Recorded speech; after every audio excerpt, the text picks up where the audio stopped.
वैकुंठ की अनुपम शांति में एक गहरा मौन पसरा हुआ था।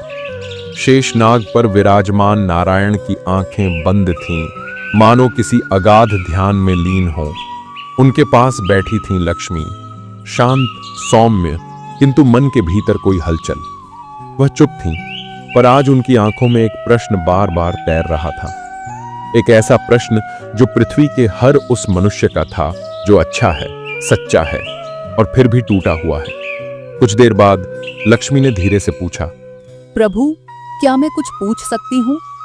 नारायण ने आंखें खोलीं और एक मंद मुस्कान के साथ कहा, पूछो लक्ष्मी। लक्ष्मी की आंखों में दया, करुणा और उलझन तीनों साथ साथ बह रही थीं। उन्होंने कहा, आप अच्छे लोगों की ही परीक्षा क्यों लेते हैं? जो झूठ बोलते हैं, जो छल करते हैं, जो दूसरों को दुख देते हैं, उन्हें तो आप कुछ नहीं कहते। वे चैन से जीते हैं, सम्मान पाते हैं, आगे बढ़ते हैं। लेकिन जो व्यक्ति सच्चा है, ईमानदार है, दूसरों के लिए कुछ अच्छा करना चाहता है, उसी के जीवन में दुख क्यों आता है? नारायण थोड़ी देर चुप रहे, फिर बोले, लक्ष्मी, जब कोई कुम्हार घड़ा बनाता है तो वह बाहर से थपथपाता है, लेकिन भीतर से सहारा देता है। परीक्षा उसी की होती है जिसमें सामर्थ्य होती है। जो फूल सुगंधहीन हो उसे कोई नहीं छूता, लेकिन जिसमें सुगंध है वही पूजा का पात्र बनता है, वही तुलसी के पास रखा जाता है। जो मनुष्य भीतर से निर्मल है, सत्य है, मैं उसे ही चुनता हूं, क्योंकि वही परिवर्तन का वाहक बन सकता है। लक्ष्मी ने फिर धीरे से कहा, तो क्या ये संघर्ष, ये तकलीफ ईश्वर की कृपा है? नारायण मुस्कुराए, हां लक्ष्मी, जो व्यक्ति परीक्षा में खरा उतरता है वही इतिहास रचता है। पृथ्वी पर जब मैं अर्जुन को गीता सुनाता हूं तब भी वह टूटा हुआ था। उसे भी प्रश्न था, क्यों मैं, क्यों मेरा ही परिवार, क्यों मुझे ही युद्ध लड़ना है? और तब मैंने उसे उत्तर दिया, क्योंकि तुम अर्जुन हो, इस युद्ध को कोई और नहीं लड़ सकता। हर अच्छा व्यक्ति जो संघर्ष कर रहा है वह किसी महान उद्देश्य की भूमिका में है। हर आंसू तपस्या बनता है और हर पीड़ा एक शपथ। लक्ष्मी की आंखें नम थीं। उन्होंने कहा, लेकिन प्रभु, क्या हर अच्छा व्यक्ति अंत में विजयी होता है? नारायण की आवाज अब और गंभीर हो गई। विजय का अर्थ क्या है लक्ष्मी? क्या वह जो बाहर दिखे, या वह जो भीतर घटे? जिसने अपनी अंतरात्मा को नहीं बेचा, जिसने अपनी सच्चाई को नहीं छोड़ा, वह पहले से ही विजेता है। एक दिन लोग उसे समझेंगे, एक दिन समय उसका न्याय करेगा, और उससे पहले मैं उसके साथ होता हूं, हर क्षण, हर दर्द में। वैकुंठ की वह नीरवता अब कुछ कह रही थी, मानो यह संवाद सिर्फ लक्ष्मी और नारायण के बीच न होकर उस हर व्यक्ति तक पहुंच रहा था जो जीवन में टूटा, थका और हारा हुआ महसूस कर रहा है। और फिर अंत में नारायण ने आंखें मूंदते हुए बस एक वाक्य कहा, जिसके जीवन में परीक्षा है उसके जीवन में मैं हूं। अगर तुम टूट रहे हो, थक रहे हो, अकेले चल रहे हो, तो याद रखना, ईश्वर तुम्हें छोड़ नहीं रहा, वो तुम्हें तैयार कर रहा है किसी महान उद्देश्य के लिए। श्री कृष्ण कहते हैं, मैं बुरे लोगों की परीक्षा नहीं लेता, क्योंकि उन्हें पाने को कुछ नहीं होता और खोने को कुछ भी नहीं। लेकिन जो अच्छा है, जो पवित्र है, जिसके हृदय में करुणा है, जो अंधेरे में भी दीपक की तरह जलता है, उसे मैं परखता हूं, क्योंकि वह मेरा दूत होता है। तुम्हारे जीवन में जो दुख आए हैं, जो संघर्ष चल रहे हैं, जो तन्हाई, जो अपमान, जो टूटन, ये सब यूं ही नहीं है। ये संकेत है कि तुम चुने गए हो, क्योंकि ईश्वर आम आत्माओं को नहीं परखते, वे केवल उन्हें परखते हैं जिनमें असाधारण बनने की क्षमता होती है। जैसे सोना अग्नि में तपता है, जैसे हीरा गहराइयों में बनता है, वैसे ही एक अच्छा इंसान संघर्षों से चमकता है। तो जब बार बार जीवन तुमसे सवाल करे, तब तुम श्री कृष्ण से उत्तर मांगो। वो मौन रहेंगे, क्योंकि परीक्षा में उत्तर नहीं दिए जाते, उत्तर खुद बनना पड़ता है। और जब तुम हार मानने की कगार पर हो, तब कान्हा कानों में बस एक बात कहते हैं, मैं तुम्हारे साथ हूं, बस चलते रहो। याद रखना, जिन्हें ईश्वर परीक्षा में डालते हैं, उन्हें ही एक दिन पूरी दुनिया मिसाल बनाकर देखती है। रावण जैसे राजा थे जो हारे, और अर्जुन जैसे साधारण योद्धा थे जो गीता के पथ पर विजयी हुए। इसलिए अगर आज तुम टूटा हुआ महसूस कर रहे हो, तन्हा हो, थका हो, अपमानित हो, तो मत डरना, क्योंकि जिसका हृदय सच्चा होता है उसी का जीवन परीक्षा बनता है, और श्री कृष्ण की कृपा उसी पर सबसे गहरी होती है। भगवान अच्छे लोगों की ही परीक्षा क्यों लेते हैं? इसका उत्तर बस एक वाक्य है, क्योंकि अच्छाई को केवल आशीर्वाद नहीं, बल्कि गहराई, सहनशीलता और दिव्यता भी चाहिए होती है। अब जब अगली बार कोई कहे, तुम्हारे जीवन में इतना दुख क्यों है, तो मुस्कुराकर कहना, क्योंकि मुझे श्री कृष्ण ने चुना है, चलने के लिए, लड़ने के लिए और अंत में जीतने के लिए। जब जीवन तुम्हें घसीटता है, जब रास्ते बंद होते हैं, जब अपने ही साथ छोड़ देते हैं, तब मन चीख कर पूछता है, हे भगवान, मैंने क्या बुरा किया था? और तभी भीतर से एक मौन आवाज आती है, तू बुरा नहीं, तू बहुत अच्छा है, इसीलिए तुझे चुना गया है। हर युग में, हर समय में ईश्वर ने उन्हीं की परीक्षा ली है जिन्हें वह अपने सबसे करीब मानते हैं। प्रहलाद को नरसिंह के दर्शन तब हुए जब पिता मारने पर उतारू हो गया। सीता माता की अग्नि परीक्षा तब हुई जब वह सबसे पवित्र थी। और अर्जुन को श्री कृष्ण ने गीता तब सुनाई जब वह टूटा, थका और भ्रम में डूबा हुआ था। श्री कृष्ण कहते हैं, मैं तुम्हारी परीक्षा इसलिए लेता हूं क्योंकि मैं जानता हूं तुम उत्तीर्ण हो सकते हो। मैं तुम्हें कष्ट इसलिए देता हूं क्योंकि मैं तुम्हें पत्थर से हीरा बनाना चाहता हूं। तुम जो सह रहे हो वह सजा नहीं है, वह शिक्षा है, वह तप है, वह निर्माण है, वह आत्म प्रकाश की ओर बढ़ने की प्रक्रिया है। हे कृष्ण, कभी कभी लगता है, क्या वाकई अच्छा होना गलती है? जो सच्चा है वही सबसे ज्यादा टूटा क्यों रहता है? जिसने किसी का दिल नहीं दुखाया, उसी का दिल क्यों बार बार टूटता है? कृष्ण मंद मुस्कान के साथ उत्तर देते हैं, क्योंकि जो झूठ से चलता है उसे दुनिया मिलती है, पर जो सच के साथ चलता है उसे मैं खुद चलाता हूं। और जब मैं किसी को चलाता हूं तो रास्ता आसान नहीं होता, पर मंजिल दिव्य होती है। प्रश्न उठता है, परीक्षा क्यों?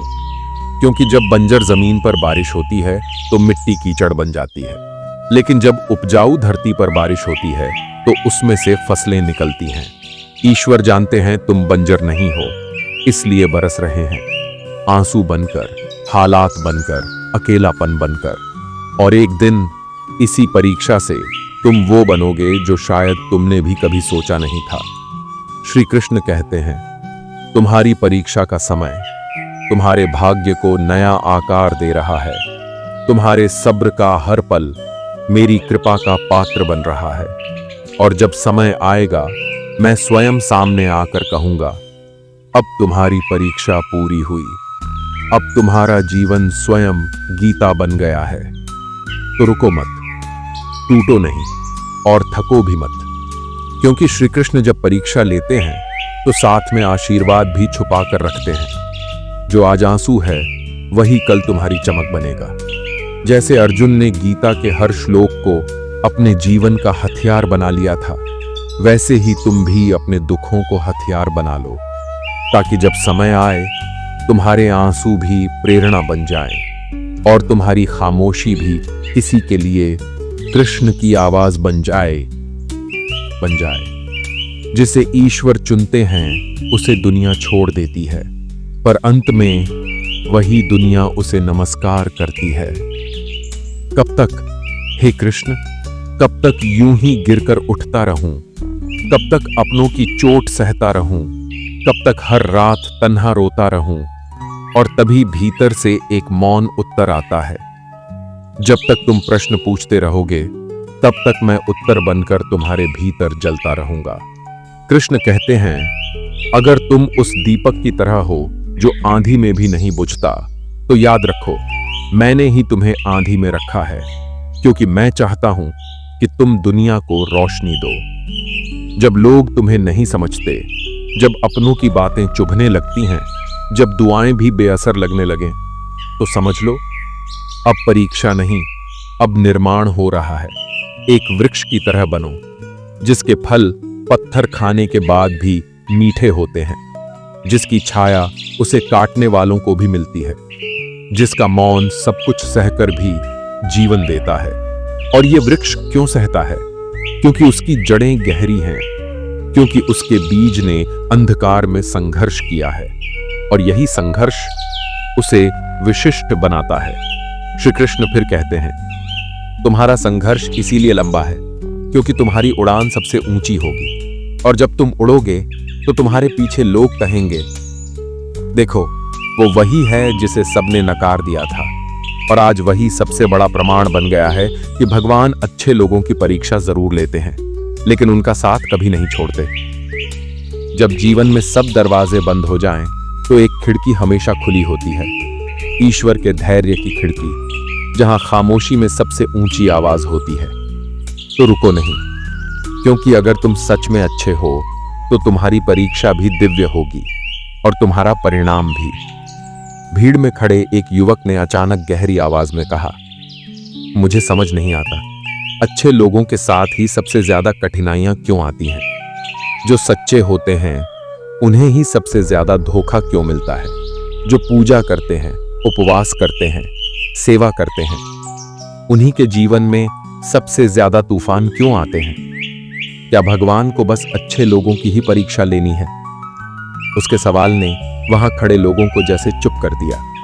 कई चेहरों पर वही पीड़ा थी, वही उलझन, जैसे ये सवाल उनके भी मन में वर्षों से पल रहा हो। तभी भीड़ में से एक बुजुर्ग आगे बढ़े, सिर पर झुकी पगड़ी, आंखों में सैकड़ों अनुभवों की चमक। उनके चेहरे पर शांति थी, जैसे कोई जवाब भीतर से टपक रहा हो। उन्होंने मुस्कुराकर कहा, बेटा, आज सुबह मैं सुनार की दुकान पर गया था। वहां देखा कि सुनार एक छोटे से सोने के टुकड़े को बार बार आग में डाल रहा था, फिर उसे हथौड़ी से पीट रहा था, फिर पानी में डुबो रहा था। बार बार वही क्रिया, जैसे कोई सजा दे रहा हो उस सोने को। भीड़ में से किसी ने पूछा, क्यों? इतना क्यों कर रहा था वो उस सोने के साथ? बुजुर्ग ने गहरी सांस ली और बोले, क्योंकि वो जानता था कि वो टुकड़ा आम नहीं है, वो सोना है, और सोने को अगर आभूषण बनाना है तो पहले उसकी परीक्षा जरूरी है। तांबा पीतल तो वैसे ही बिक जाते हैं, पर सोना वो तभी चमकता है जब वो अग्नि में तपता है। भीड़ एकदम शांत थी, जैसे कोई अदृश्य उत्तर सामने आ गया हो। फिर बुजुर्ग ने और भी धीमे स्वर में कहा, भगवान भी ऐसे ही करते हैं। जो आत्मा मूल्यवान है, जिसमें शक्ति है, सहनशीलता है, सेवा है, उसी को वो तपाते हैं, क्योंकि उसे उन्हें एक अलग भूमिका देनी है, एक बड़ा उद्देश्य सौंपना है। भीड़ में एक युवती की आंखें भर आईं। वो बोली, तो मतलब मेरा दुख, मेरी सारी तकलीफें बेकार नहीं हैं? बुजुर्ग ने सिर हिलाया, नहीं बेटी, वो तो ईश्वर की सबसे गुप्त कृपा है। जिसे तुम आज परीक्षा कह रही हो, उसी के भीतर तुम्हारा निर्माण छुपा है। अब भीड़ में कोई नहीं बोल रहा था, हर कोई भीतर ही भीतर कुछ समझ गया था। सन्नाटे में एक वाक्य गूंज रहा था, अगर तुम पर कठिन समय है तो समझो ईश्वर ने तुम्हें आम नहीं, सोना माना है। भगवान सबको परखते नहीं, सिर्फ उन्हें परखते हैं जिनमें कुछ विशेष होता है। जो अच्छे हैं, मजबूत हैं, उन्हें ईश्वर गढ़ते हैं संसार की सेवा और संदेश के लिए। तो मित्रों, अगर इस समय आप जीवन की अग्नि से गुजर रहे हैं, अगर आपको लग रहा है कि भगवान आपको अनदेखा कर रहे हैं, तो आज बस इतना याद रखिए, सोना जितना अधिक तपता है उतना ही अधिक कीमती बनता है। और अगर आप पर समय की मार है तो समझ लीजिए, ईश्वर आपको आम नहीं असाधारण बना रहे हैं। आप अकेले नहीं हैं। इस संसार में हजारों आत्माएं हैं जो इस आग से गुजर रही हैं, पर जो सहते हैं वही गढ़ते हैं। अगर ये कहानी आपके दिल को छू गई हो तो इसे सिर्फ देखिए मत, जीवन में उतारिए। और अगर आप चाहते हैं कि यह सच्चाई किसी और तक भी पहुंचे तो इस वीडियो को अपने किसी एक प्रियजन के साथ जरूर शेयर कीजिए जो आज खुद को टूटता हुआ महसूस कर रहा हो। और हां, अगर आप भी ऐसी ही प्रेरणादायक और आध्यात्मिक कहानियों से जुड़ना चाहते हैं तो सब्सक्राइब जरूर कीजिए हमारे चैनल को, क्योंकि हर हफ्ते हम लेकर आते हैं श्री कृष्ण की वो आवाज जो टूटे दिलों को जोड़ती है और थमे जीवन को चलना सिखाती है। बेल आइकन दबाना न भूलें ताकि जब अगली बार कोई ऐसी रोशनी आए तो आप अंधेरे में न रहें। हम फिर मिलेंगे एक नई कहानी, एक नई सीख के साथ। तब तक याद रखिए, ईश्वर की हर परीक्षा में एक दिव्य प्रयोजन छुपा होता है। जय श्री राधे कृष्ण।